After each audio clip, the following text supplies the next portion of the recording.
Hi students, how are you? I am Deepashree, Assistant Professor, Soundarya Institute of Management and Science.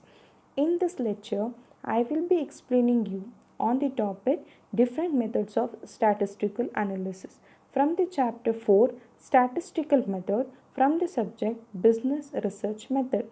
At last, from this lecture, you will be able to answer the questions such as what is ANOVA, Z test, T test, conjoint analysis, cluster analysis, factor analysis, multidimensional analysis, and chi-square. Let us go with the topic. Before going to the topic in depth, you have to know about the concept, that is parametric test and non-parametric test. What is parametric and non-parametric test? We know that hypothesis is a tentative statement which should be tested so that the method of testing can be divided into the two test methods, that is parametric test and non-parametric test. Let us know what is parametric and non-parametric. The first criteria for parametric test is it is like it can be assumption can be made and the other thing is which follows normal distribution curve. So in this first picture you can see it is in a bell shaped icon. That is, bell shaped icon is nothing but it is a normal distribution. The graph of a parametric test always will be in a bell shaped icon. Next is non-parametric test. Non-parametric test means there is no assumption or no estimation will be made by the researcher, and it doesn't rely on any distribution. There will be no normal distribution, there will be no bell shaped icon in the graph. At last the graph might be like this. There is a difference between the graph, that is parametric test and non-parametric test. This is the main difference of the parametric and non-parametric test. Next is ANOVA. ANOVA is called as analysis of variance.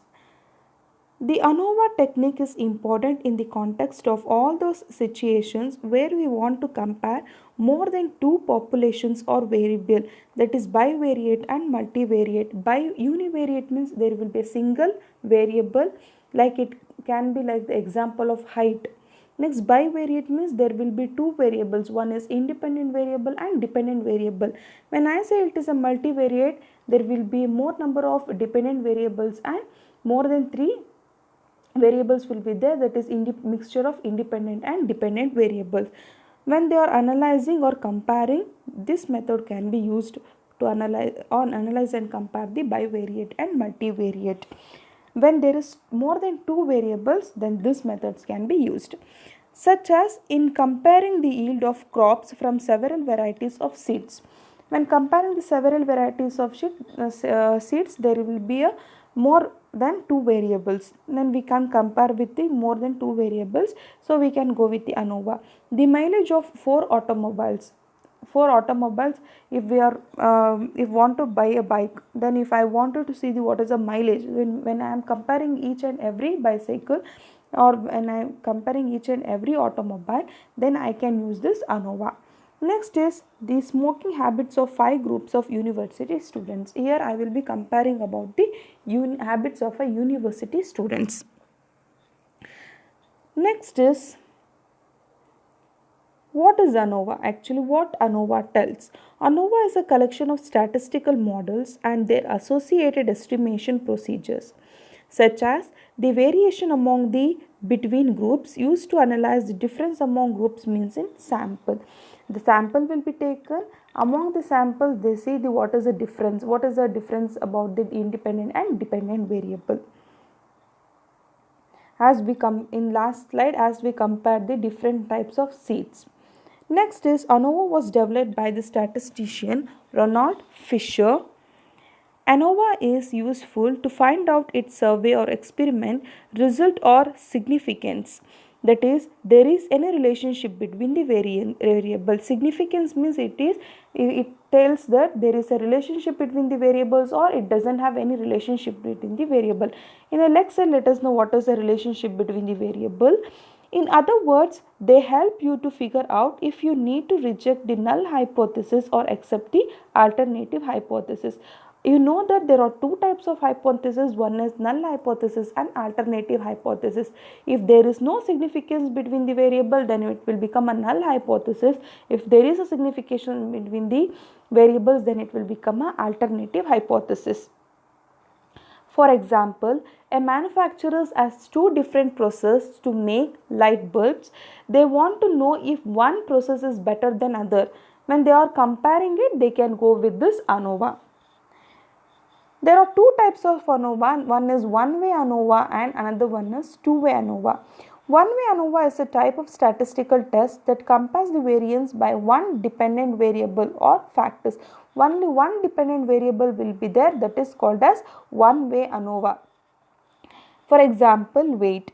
Next is multi-factors ANOVA or two-way ANOVA. It is also called as two-way ANOVA techniques, is used when the data are classified on the basis of two factors. For example, the agricultural output may be classified the base of different varieties of seeds and also on the basis of different varieties of fertilizers. Here they have to consider it into the two aspects, that is on the basis of seeds and on the basis of fertilizers. So there is multi-variants or there is multi-factors, or it is also called as two-way ANOVA. Next, another best example is two groups of patients from different hospitals trying to different therapies. Here two different hospitals is there and two different therapies also there. So we can compare with the two hospitals and two different therapies. That is called as two-way ANOVA or multi-factors ANOVA. More than two factors. So that is it. So it is called as multi-factors also. Next is, from this slide, let us know what is the actual ANOVA says. The questions says that please rate your skill in the following computer related activities. Here computer related activities are taken for the teachers. The assessment is done for the teachers. Here you can see what the significance level. Significance level is one is 0.114, 0.50, 0.69. Earlier only I told you that if the significance level is more than 0.5, then there is no relationship. When it is less than 0.5, there is a relationship between the variable. So at last we have got a hypothesis that there is no relationship between among the teachers, educators with respect to the computer operation skill. Here they tell that there is no relationship between the operation of the computer skill and the teacher's age. There is no discrimination between the teacher's age and the computer operational skill. Everyone know, and whatever their age is, but they know how to operate the systems or the PCs. There is another example for the ANOVA, that is comparison between the annual income and the customer attitude factors. Initially they have given HO, means that is a null hypothesis, H1 is alternative hypothesis. HO means there is no significant relationship between annual income and the customer attitude factors. H1, that is it is the significance relationship between annual income and the customers. They are telling that annual income will be affecting on the customer attribute. The question is they comparing the customer attitude and the annual income. See the significance level. One is 0.767, another one is 0.556. You can see that there is an increasing more than 0.5. Then there is no relationship between the variables. From the above table, HO accepted, H1 is rejected. That is null hypothesis is accepted and alternative hypothesis is rejected. Next is Z-test. What does Z-test means? Z-test has been developed by, this is also another type of test which is used for the statistical method. Z-test has been developed by Professor R.A. Fisher. It is a parametric test. Earlier we told what is a parametric test, that is there is a assumption made by the researcher and the graph will be like a bell icon. It is widely used for testing the significance of several statistics like mean, median, mode and coefficients of correlations. It is suitable when the sample size is large on the population variance. Here we have to look what is our sample size, how much data we are collecting. Based on that we can go with the Z test when the population size is more. Let us see what is the population size must be. Sample size n is more than 30. If the sample size is more than 30, then we can go for Z test. When we are taking the information from more than 30 people, then we can go for the Z test. And Z test also used when standard deviation is known. When standard deviation is known, the Z test can be used. Why? If the standard deviation is known, we can use Z test because the formula is framed like that. In that, the standard deviation is also included. When we know what is a standard deviation, then we can go with the Z test. Next is t-test. T-test was developed by William Gosset in 1908. It is also called as student t-test. Why it is called student t-test? There is no much definition for the student t-test, but it is used just to avoid the real name. It is a pen name he used to publish his scientific paper, just to avoid the actual name. A t-test is used when a statistical test when n less than 30, that is sample size is less than 30 and standard deviation is unknown. Remaining distance, everything is same as a Z test. It is a parametric test. Let us go with the next one, that is conjoint analysis. Conjoint analysis is a popular marketing research technique that marketers use to determine what features should be included in a new product and how it should be priced. In conjoint analysis, it is popularly known for knowing the customer's mindset. Here each and every features will be given more importance and the data will be connected by the researcher. Therefore, conjoint analysis is a statistical measurement of consumer attitudes that establish the relative impact on buying decision of the customer. As I told that when they are concentrating on each and every features of the product, they are taking the information from the customer, they are taking the buying decision of the customers. They want to know why the customer is buying the product and what is likes and what is dislikes. So it is also referred as multi-attribute modeling or discrete choosing method. Discrete choosing model means how the customer is choosing the product, and multi-attribute means the attribute of the or the attitude of the customers will be analyzed. Research approach for measuring the value that consumers place on features of a product or service. How the consumers measures the product, how they give a value for the product, that is measured in this analysis. This approach combines real life scenario and statistical techniques with the modeling of actual market decision. What is mean by real life scenario? Real life scenario means when we are going directly to the customer, when we are approaching them and when we are taking the information from the customers, then it will become a real life scenario. After collecting the real life information from the customers, it will be implemented with the statistical technique and the actual data, the complete data will be analyzed. It is used for forecast the acceptance of the products with respect to price, that is how the demand is linked to the price. They see which aspect the customers take, like whether it is a quality, whether it is a price, whether it is advertisement, everything they consider it and they calculate it. They see what is a demand link between the demand and the price of the products. From this picture you can understand, that is they have compared with the phone of Apple, Sony and Nokia. They have compared with the different qualities of the product, that is price, operating system and screen size, everything they have done, and the final information which they have collected from the customers is analyzed, and then it is used for the new product development or to renovate or innovate the products. The another best example for conjoint analysis is a TV manufacturer would want to know if the customers value for the picture or sound or more they value for the price than the picture quality. They see what are the different features they have, based on that which the consumer will give more value. So here by this I can say that conjoint analysis helps to put a value on each features to help business tailor their products and service to extract what the majority of the customers are looking for.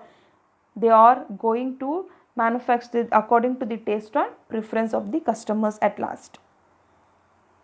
Next is cluster analysis. What is cluster analysis means? Cluster analysis is a statistical technique used to identify how various units like people, group or society can be grouped together, grouped to either because of characteristics they have in common. Based on the common factors, the cluster analysis helps in segregating. After segregating, they take the information from the customers. They can segregate according to the age, like from 20 to 30 one age group, 30 to 40 another age group, 40 to 50 another age group, more than 50 another age group. So they can divide it. After dividing it, they take the information from the customers and they do the analysis. That is called as cluster analysis. You can see in the picture there are different types of pictures inserted. They have, that is in post cluster, they have segregated it. After segregating it, think that they are a people or the sample size. From them the information will be collected.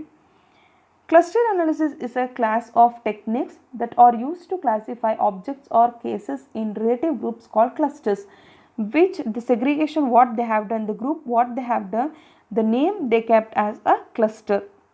The name itself is a cluster, that is nothing but groups.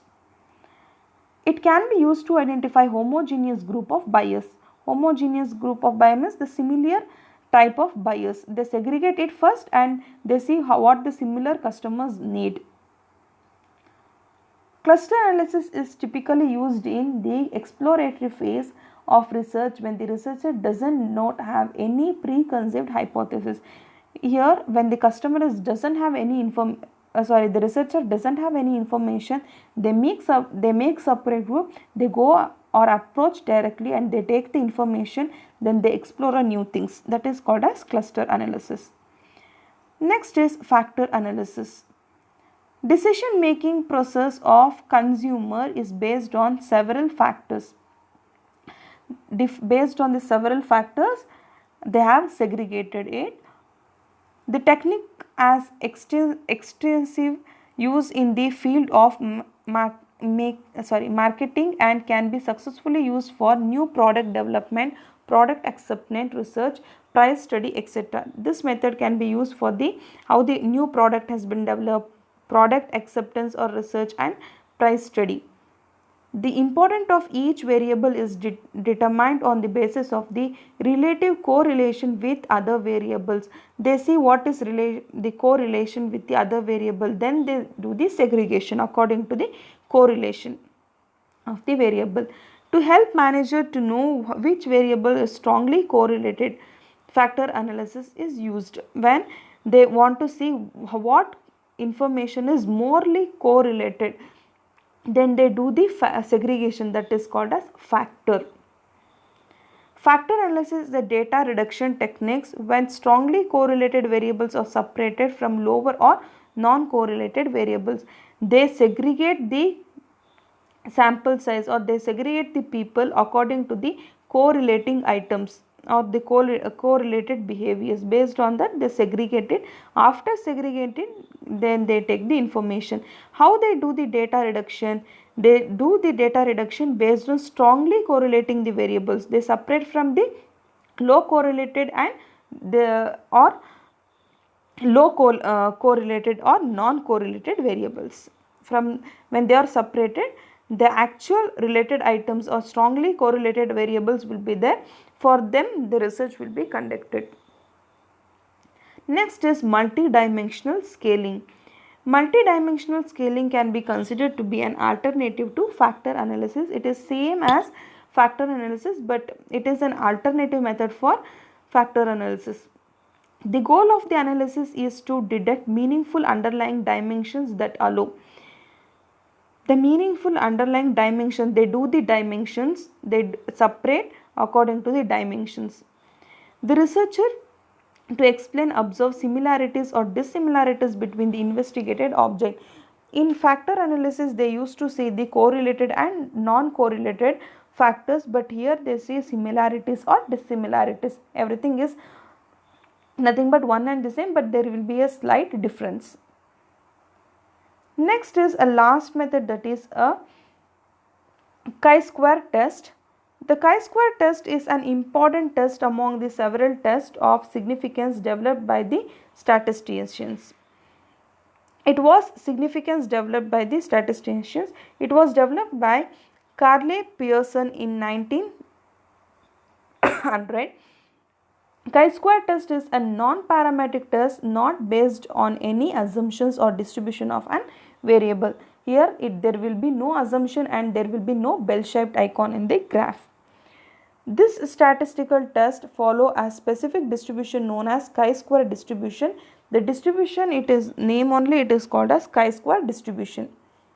In general, the test will use to measure the difference between what is observed and what is expected according to an assumed hypothesis is called as chi-square test. They see and they do the observation what the hypothesis tells. The test can also be applied to a complex contingency table with several classes, and as such is very useful test in research work. When it is a complex, when there is more sample size and when there is more complex in the research, when this method of statistic can be used for the analysis. Application of chi-square test, that is goodness of fit. Goodness of fit means how much accurate it is, to know how much the data how we have collected, how much accurately the data has been collected from the researcher, to know that this method is appropriate. Next is test of independence of attributes, to know the independence of the attributes of the collected data. And next is testing of homogeneity, how independent it is, how homogeneous it is. So to know that the application of chi-square is important. Homogeneity means to know the similarity of the variables. Next is graph of chi-square. So you can see that this is a non-parametric test graph, that is you can see there are two types of graphs. One is it has been scattered everywhere and it has slightly like bell shape, but it is not a bell shaped icon. This is called as a chi-square. It will be not in a bell shaped icon and the assumption is not made by the researcher. From this lecture, now you are able to answer the questions such as what is ANOVA and what are the different types of statistical techniques, Z-test, T-test, conjoint analysis, cluster analysis, factors, multidimensional and chi-square. Hope you have understood the topic. Thank you.